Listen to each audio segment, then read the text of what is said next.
আমি প্রশ্ন করার আগে তোমার একটা কথা বলি, আমারে কিছু জিজ্ঞেস করো না, আমি সব করেছি। এমন কোন পাপ নাই যে পাপ আমারে দিয়ে হয় নাই।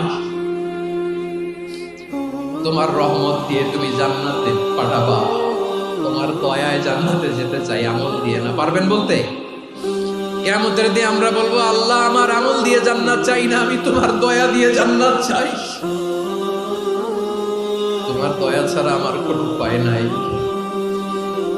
কারণ আল্লাহ যদি বিচার করে বাঁচার কারো উপায় নাই। আল্লাহ যদি বলে ফেলেন তুই এটা করলি কেন, ওখানে গেলি কেন, কোরআনে 1000 বার নিষেধ করলাম তারপরেও এই পাপে জড়ালি কেন, এরকম প্রশ্ন ছুড়ে দিলে আমার উত্তর আছে? বাঁচার কোনো উপায় আছে? আপনার আমল দিয়ে জান্নাতে যাবেন? কি দিয়ে যাবেন? আল্লাহর দয়া দিয়ে। আল্লাহর রহম আর দয়া ছাড়া কেউ জান্নাতের চেহারাও দেখতে পাবে না। চাইবো একজন সত্তার কাছে, আওয়াজ করে বলুন তিনি কে? একজন সত্তার কাছে চাইবো। বিশ্বনবী ওনার চাচাতো ভাই আব্দুল্লাহ ইবনে আব্বাস রাদিয়াল্লাহু তাআলা আনহুকে বললেন, ইয়া আব্দুল্লাহ ইবনে আব্বাস, হে আব্দুল্লাহ ইবনে আব্বাস, ইদা সাআলতা ফাসআলিল্লাহ, যখন চাইবে আল্লাহর কাছে যাও। ও আব্দুল্লাহ, যখন চাইবা আল্লাহর কাছে চাও। ওয়া ইদা ইসতাআনতা ফাসতাইন বিল্লাহ, যখন সাহায্য চাইবা আল্লাহর কাছে ফরিয়াদ করো।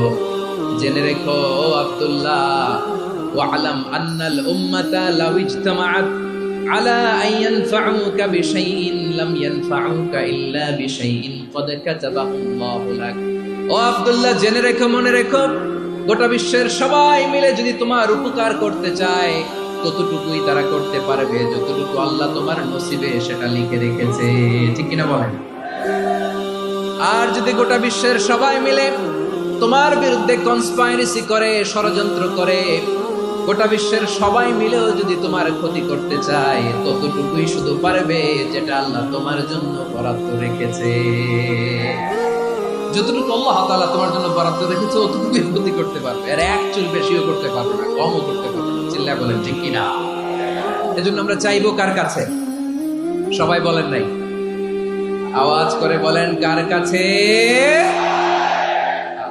সব সময় আমরা আল্লাহর কাছে চাইবো, বিপদে আপদে, সুখে দুঃখে, সচ্ছল অবস্থায় অসচ্ছল অবস্থায়, পরাজয়ের সময় বিজয়ের সময়, সব সময় আমরা ভরসা রাখবো কার উপর?